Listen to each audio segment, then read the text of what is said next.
It's Liz here, and it is late in the day, and I am actually on my way to my mum's place. I'm not driving as yet, but I'm about to be because she is expecting me because, as I think I told you, she is not 100% well. So I am going around there tonight to make sure she's had a good dinner, and I'm actually going to cook her salmon and salad, and yeah, just to keep an eye on her while she's not feeling 100%. But I wanted to follow up on our Facebook Live yesterday.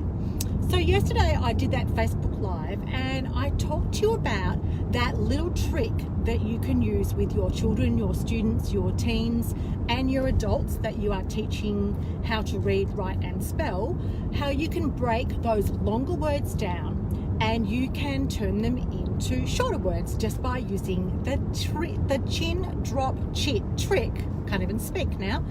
So I want you to focus on that. And then I went on to say to you that every syllable must have a vowel.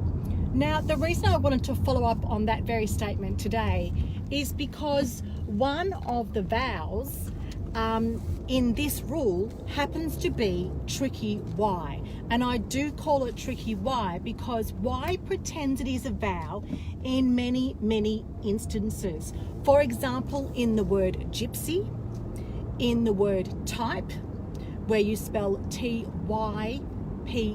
and of course the Y becomes the long I sound, T-I-P.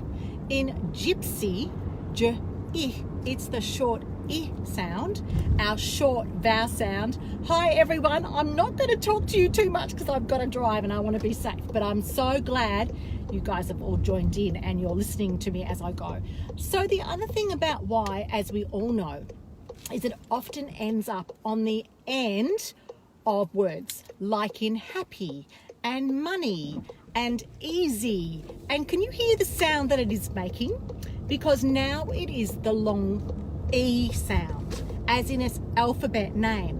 So I just want you to know that when you are following that rule of every syllable must have a vowel, in this case, you will know that that vowel can be Y. And in this instance, we call it tricky Y. And if you have any of my resources or any of my posters, or you know a little bit about the programs where I teach children online how to read and spell all by themselves, you will know that I put a lot of time and effort into explaining tricky Y, because it is the one vowel that really wants to put, or the one consonant I should say, that really wants to put its party dress on and be a vowel. And in many instances it is.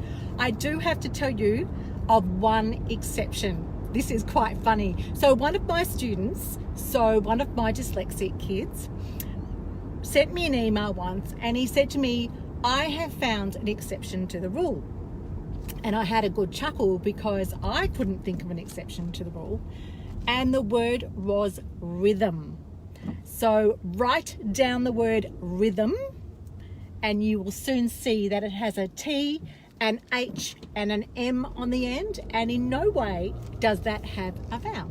So that is the only exception I know in English words. I'm assuming there is a lot in foreign words, but not in English words. But if you've got one, send it my way because I want to know the exception to my rule.